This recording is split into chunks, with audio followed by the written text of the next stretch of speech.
तेजी दबे भारतीय बाजार में। आज के सत्र में वीकली एक्सपायरी का दिन और वॉलेटाइल सिनेरियोज। इनफैक्ट इस साल की पहली एक्सपायरी।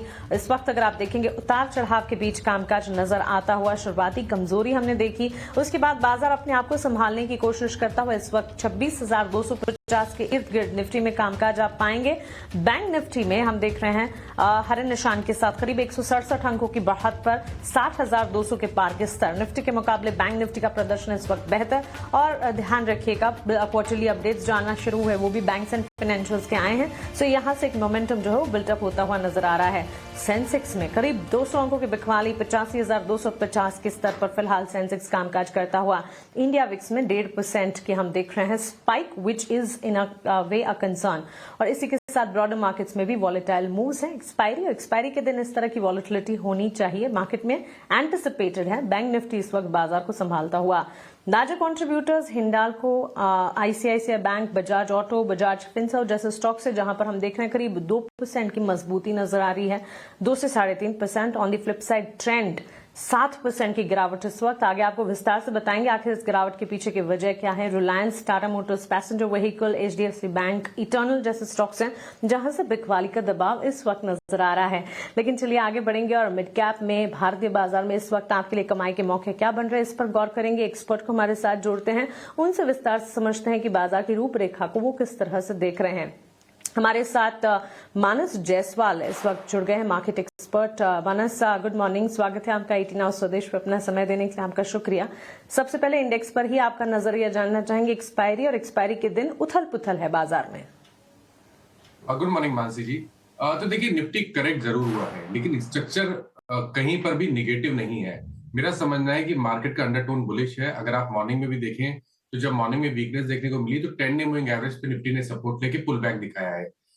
ध्यान रखें अभी 2 दिन पहले ही निफ्टी ने एक ट्रायंगुलर फॉर्मेशन का ब्रेकआउट दिया है जो अभी भी वैलिड है। अब 2 दिनों के करेक्शन के बाद भी वो जो पैटर्न है वो वैलिड है। मेरा समझना है कि निफ्टी में 26,500 और 26,700 ये 2 लेवल्स निफ्टी बहुत जल्द टेस्ट कर सकता है। तो आई थिंक ये करेक्शन एक बढ़िया बाइंग अपॉर्चुनिटी है। आई थिंक इंटरडे नहीं लेकिन पोजिशन ट्रेड लिया जा सकता है। करंट लेवल्स पे आप निफ्टी में खरीदारी कर सकते हैं। 26,050 जहां पर 20 डे मूविंग एवरेज है उसके नीचे स्टॉप लॉस लगा के खरीदारी करें। 25 कम से कम 26,500 रुपए तक के टारगेट्स निफ्टी में देखने को मिल सकते हैं। बैंक निफ्टी ज्यादा स्ट्रांग लगता है। देखिए बैंक निफ्टी में कल भी हमने कोई करेक्शन नहीं देखा और आज भी लोअर लेवल पे बाइंग इंटरेस्ट देखने को मिला है। आई थिंक बैंक निफ्टी करीब करीब 61,000 के लेवल्स को टेस्ट कर सकता है और खरीदारी करने का ट्रेड तो यहां पर भी लेना है। स्टॉप लॉस आपको 59,800 के नीचे लगाना है।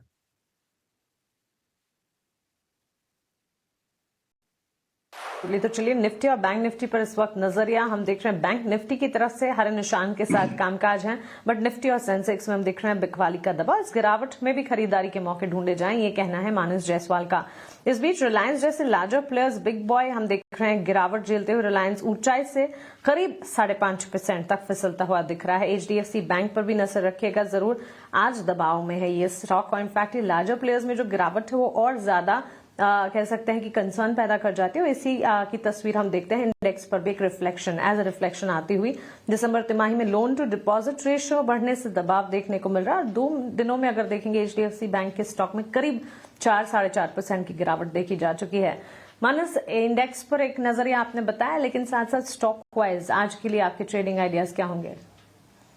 तो देखिए पहला जो रिकमेंडेशन है वो चोला फाइनेंस पे है। चोला फाइनेंस मेरे ख्याल से पिछले करीब 8 या 9 हफ्ते से 1750 पे रेजिस्टेंस फेस कर रहा था, लेकिन फाइनली चोला फाइनेंस ने 1750 780 का रेजिस्टेंस रीच किया है, उसके ऊपर निकला है। काफी बढ़िया वॉल्यूम भी आप देखने को मिल रहे हैं। तो चोला फाइनेंस में खरीदारी करेंगे 1794 के स्टॉप लॉस से खरीदारी करनी है। 1875 1875 तक के टारगेट पॉसिबल है।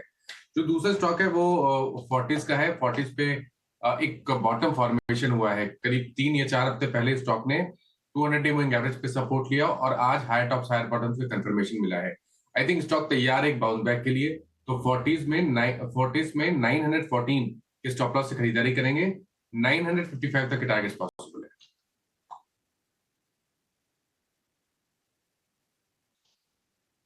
Stock specific recommendation health care space पर लगातार हमारे एक्सपर्ट्स का फोकस है भी एंड वॉलेटाइल मार्केट्स में डिफेंसिव फार्मा स्पेस जो है वो वर्कआउट करता है, बाजार को संभालने की कोशिश करता है। फोर्टिस हेल्थ केयर में करीब 2% की बढ़त 929 के लेवल पर फिलहाल ये कामकाज करता हुआ। लेकिन चलिए हम आगे बढ़ेंगे और मिड कैप के जो तेजी वाले स्टॉक्स हैं वहां पर किस तरह के सेंटिमेंट्स डेवलप हो रहे हैं और मानस का क्या कहना है इन स्टॉक्स पर, इस पर फोकस करेंगे। मिड कैप के तेजी वाले स्टॉक्स की लिस्ट आपकी स्क्रीन पर आ जाएगी।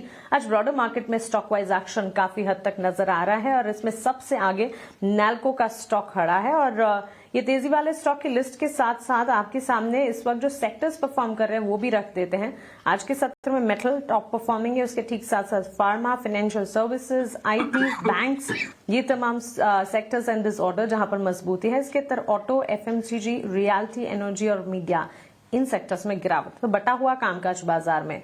मानस नैल्को में हम देख रहे हैं 5% की तेजी, एलएनटी फाइनेंस में करीब 1.5% की बढ़त, वहीं वोडाफोन आइडिया और मुथूट फाइनेंस जैसे स्टॉक्स भी हैं जो कि मिड कैप में आज तेजी वाले काउंटर्स में शामिल हैं। क्या राय होगी मिड कैप के इन बजिंग स्टॉक्स पर? तो देखिए इनमें से दो स्टॉक ऐसे हैं जो काफी स्ट्रांग लगते हैं। नैल्को जिसने ऑलरेडी एक ब्रेकआउट दिया हुआ है लेकिन उसके बाद भी स्टॉक लगातार हायर टॉप हायर बॉटम बना रहा है।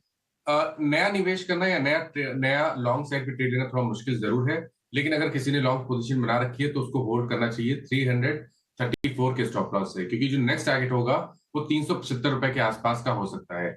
जो दूसरा स्टॉक है वहां पर फ्रेश खरीदारी भी कह सकती है मुथूट फाइनेंस, जहां पर कल ही स्टॉक ने एक ब्लैक पैटर्न का ब्रेकआउट दिया है। आई थिंक यहाँ पर एक पोजीशन ट्रेड लिया जा सकता है 3900 के स्टॉप लॉस से मुथूट फाइनेंस में खरीदारी करें। जो फ्लैग पैटर्न का ब्रेकआउट है उसके जो टारगेट है वो करीब 40 टू 50 के आसपास के आते हैं पोजिशनली। आई थिंक यहाँ पर करीब 1 से 2 हफ्ते का समय लग सकता है, लेकिन एक बढ़िया पिक पोजिशनली मुथूट फाइनेंस भी हो सकता है।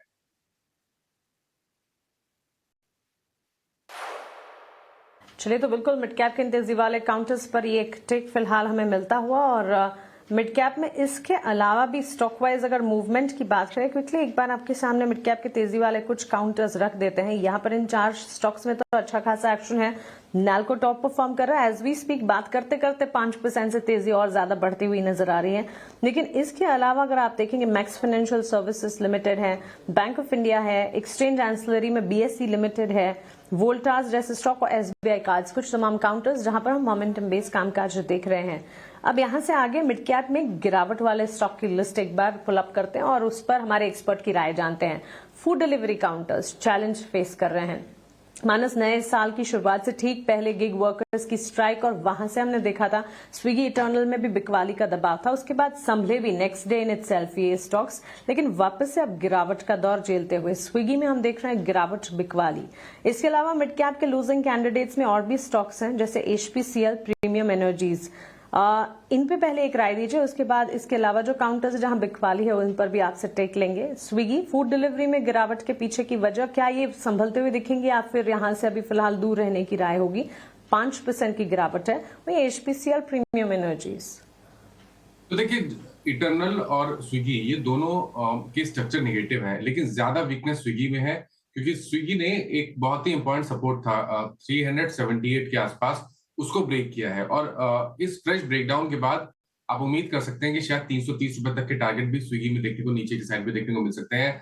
तो अगर किसी ने लॉन्ग पोजीशन बना रखी है तो कभी भी कोई उछाल मिले तो यहाँ पर निकलने की कोशिश करनी है। खरीदारी 390 रुपए के ऊपर ही करनी है। इटर्नल भी वीक है। अगर आप इटर्नल के चार्ट देखें तो लोअर टॉप लोअर बॉटम तो यहाँ पर भी बन रहे हैं। स्टॉक 200 डे मूविंग एवरेज के नीचे ट्रेड कर रहा है। यहाँ पर अगर आपने लॉन्ग पोजीशन बना रखी है तो एक स्टॉप लॉस लगा लें 274 का। अगर उसके नीचे जाए तो आपको अपनी लॉन्ग पोजीशन से निकलना पड़ेगा। एचपीसीएल में आई थिंक जो करेक्शन हम देख रहे हैं एक बढ़िया बाइंग अपॉर्चुनिटी है, क्योंकि जो मेन ट्रेंड है वो काफी बुलिश बना हुआ है। 20 डे मूविंग एवरेज को टेस्ट किया है स्टॉक ने। करंट लेवल्स पे पोजीशन ट्रेड लिया जा सकता है। 464 के स्टॉप लॉस से खरीदारी करें। वापस जो रिसेंट हाई 505 रुपए का था स्टॉक उसको टेस्ट कर सकता है। जो प्रीमियम एनर्जीज की बात की, देखिए यहाँ पर तो हम लगातार वीकनेस देख रहे हैं। कल हमने एक फ्रेश ब्रेकडाउन देखा था। आई थिंक यहाँ पर वीकनेस बढ़ सकती है। 720 रुपए तक के टारगेट नीचे के साइड पे देखने को मिल सकते हैं। लॉन्ग पोजीशन किसी ने बना रखी है तो कभी भी कोई उछाल मिले तो निकलने की कोशिश करें और फ्रेश खरीदारी 880 रुपए के ऊपर ही करें।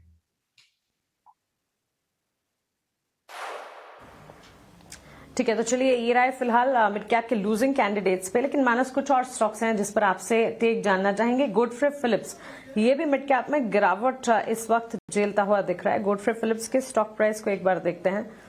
यहाँ पर बिकवाली का दबाव और दिन के निचले स्तर पर करीब 2.5% की गिरावट 2210 के स्तरों पर।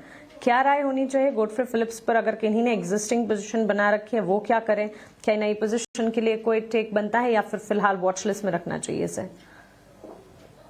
तो 1 जनवरी को निगेटिव न्यूज के चलते यहाँ पर एक फ्रेश ब्रेकडाउन देखने को मिला था, लेकिन अगर आप देखें चार्ट पे तो स्टॉक में 3800 से लगातार वीकनेस बनी हुई है। लोअर टॉप लोअर बॉटम बन रहे हैं। स्टॉक अपने 200 मूविंग एवरेज के नीचे ट्रेड कर रहा था और आज के पैटर्न को देख के लग रहा है कि ये वीकनेस बढ़ सकती है। आप अगर एक नीचे की तरफ आपको एक टारगेट सेट करने हो तो वो 2000 के आसपास के आते हैं। रिकमेंडेशन यहाँ पर भी रहेगा कि अगर आपके पास लॉन्ग पोजीशन है तो कभी कोई उछाल मिले 2400 से 2450 की रेंज में स्टॉक आने की कोशिश करे तो वहां पर निकलने की कोशिश करनी है और खरीदारी 2800 रुपए के ऊपर करनी है।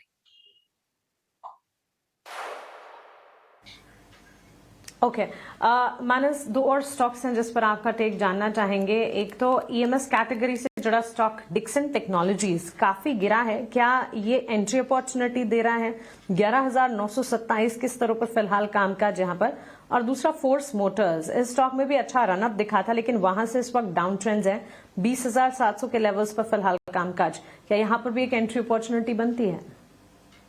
डिक्सन पे तो खरीदारी नहीं करनी है। देखिए यहाँ पर एक बड़ा रिवर्सल है। मंथली चार्ट पे अगर आप देखेंगे तो काफी बड़ी रैली के बाद लोअर टॉप लोअर बॉटम्स का कंफर्मेशन मिला है, तो यहाँ पर वीकनेस बढ़ सकती है। शायद आपको 11,200 तक के लेवल्स भी डिक्सन नीचे दिखा सकता है, तो खरीदारी ना करें इस गिरावट पे। आपके पास लॉन्ग पोजीशन है तो उछाल का वेट करें, लेकिन उछाल पे आपको निकलने की ही कोशिश करनी है। फ्रेश खरीदारी के लिए 13,500 का लेवल ध्यान रखें। अगर 13,500 के ऊपर निकले तो ही खरीदारी करें। फोर्स मोटर्स में ट्रेंड काफी पॉजिटिव बना हुआ है। पिछले 2 दिनों में हमने करेक्शन देखा, लेकिन ध्यान रखें अगर हम पिछले करीब 3 या 4 हफ्ते की बात करें तो 17,000 से लेकर 21,500 तक की रैली थी। तो ये करेक्शन एक ऑफर कर रहा है एक बाइंग अपॉर्चुनिटी, लेकिन यहाँ पर नहीं। थोड़ा करेक्शन डीप और हो सकता है। शायद 10 डे मूविंग एवरेज जो कि 20,000 है के आसपास है, अगर उस लेवल पे आए तो वहां पर 19,000 के स्टॉप लॉस से खरीदारी कर सकते हैं और 22,500 के टारगेट सेट कर सकते हैं फोर्स मोटर्स को।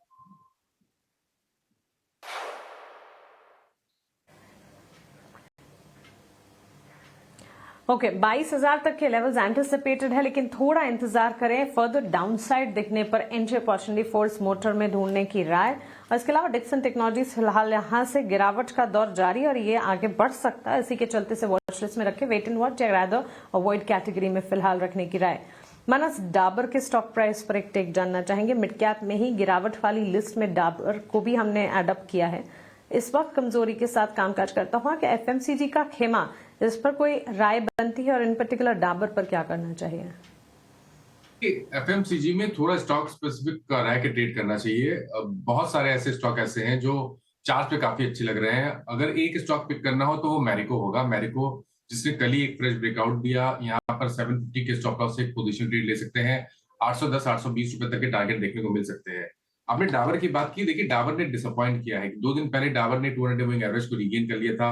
काफी बढ़िया वॉल्यूम के साथ वो ब्रेकआउट देखने को मिला था, लेकिन ऊपर की तरफ प्रॉफिट बुकिंग देखने को मिली है। बट फिर भी मेरा समझना है कि अगर किसी के पास लॉन्ग पोजीशन है तो तब तक खड़े रहें जब तक 495 के ऊपर स्टॉक ट्रेड करता रहे। अगर 495 के लेवल ब्रेक हो तो ही निकले, अदरवाइज पोजीशन को होल्ड करें। अगर 530 रुपए के ऊपर सस्टेन करना शुरू करेगा तो शायद आपको 560 565 तक के लेवल भी स्टॉक दिखा देगा।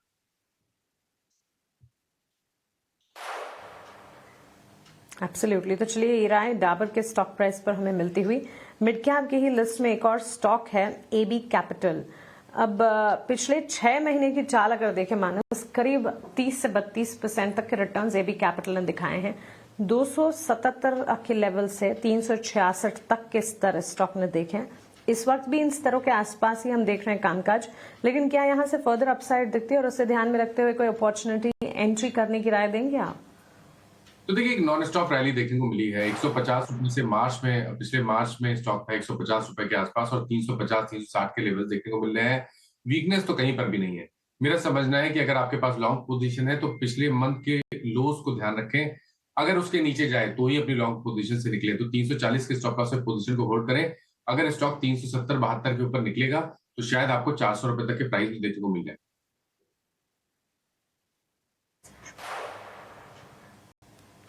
ठीक है, तो चलिए ये राय फिलहाल एबी कैपिटल के स्टॉक प्राइस पर हमें मिलती हुई। इस बीच कुछ और काउंटर्स गोल्ड फाइनेंसिंग स्टॉक्स पर क्या कोई राय इस वक्त बनती है? मुथूट फाइनेंस, मनप्पुरम फाइनेंस, दोनों स्टॉक को पुल अप करना चाहिए, स्क्रीन पर लेकर आना चाहिए। मुथूट फाइनेंस में हम देख रहे हैं करीब 1.25% की बढ़त है। किन्हीं ने अगर एग्जिस्टिंग पोजीशन बनाई है गोल्ड फाइनेंसिंग स्टॉक्स में, इस वक्त यहां से आगे किस तरह की तस्वीर नजर आ सकती है मानस आपके हिसाब से? टेक्निकली चार्ट्स क्या कहते हैं? तो देखिए, मुथूट फाइनेंस पे तो अभी थोड़ी देर पहले मैंने रिकमेंडेशन भी दिया। मुथूट फाइनेंस चार्ट पे अच्छा लगता है क्योंकि वहां पर एक फ्लैग पैटर्न का ब्रेकआउट है। जहां तक बात मन्नापुरम की है, देखिए मन्नापुरम का जो बेसिक स्ट्रक्चर है वो बहुत पॉजिटिव है। 6-7 दिनों से हम कंसोलिडेशन देख रहे हैं, लेकिन पॉजिटिव ये है ये कंसोलिडेशन ट्रेंडिंग मूविंग एवरेज के ऊपर हो रहा है। आई थिंक 300 रुपए के स्टॉप लॉस से यहाँ पर खरीदारी करें। 330 रुपए तक के टारगेट पॉसिबल है। Excuse me. ये राय फिलहाल मुथूट फाइनेंस मानस के स्टॉक लिस्ट ट्रेडिंग आइडियाज में भी शामिल था और यहाँ एक स्ट्रैटेजी बनती हुई 1.25% की तेजी एज वी स्पीक। लेकिन आगे बढ़ेंगे और अब हमारे अगले सेगमेंट का रुख करते हैं मिड कैप के महारथी का।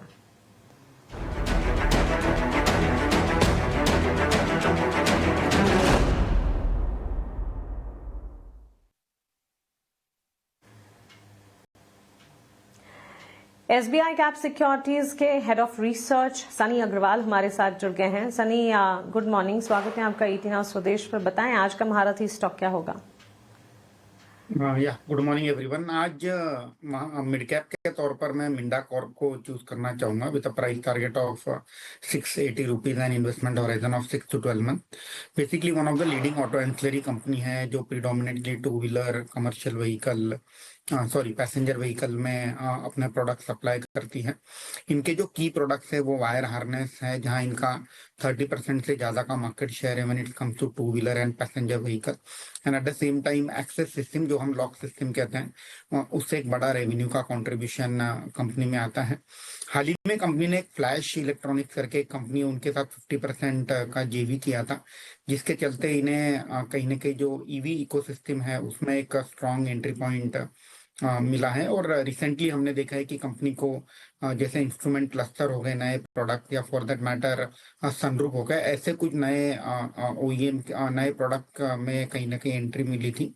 ओवरऑल अगर आप लॉन्ग टर्म का होराइजन देखते हैं तो कंपनी का कहीं ना कहीं एक एस्पिरेशन है कि बाय 2030 कंसिस्टेंटली 20 से 25% के घर से ग्रो होंगे, which can be part of organic as well as inorganic growth opportunity.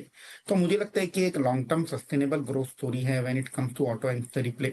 14-15 हजार करोड़ का मार्केट कैप है। अगर हम वैल्यूएशन की बात करते हैं तो 1 ईयर फॉरवर्ड पर company 33 time price to earning multiple पर ट्रेड कर रही है। आई थिंक ग्रेजुअली पोर्टफोलियो में एक्यूमुलेट करना चाहिए with a price target of 680।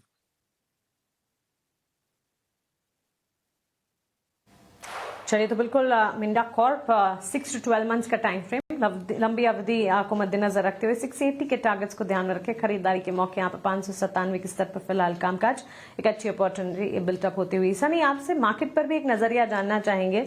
वैसे हम देख रहे हैं आज एक्सपायरी का दिन, वॉलेटाइल मूव्स है निफ्टी में, बैंक निफ्टी में हालांकि अभी मजबूती कायम है।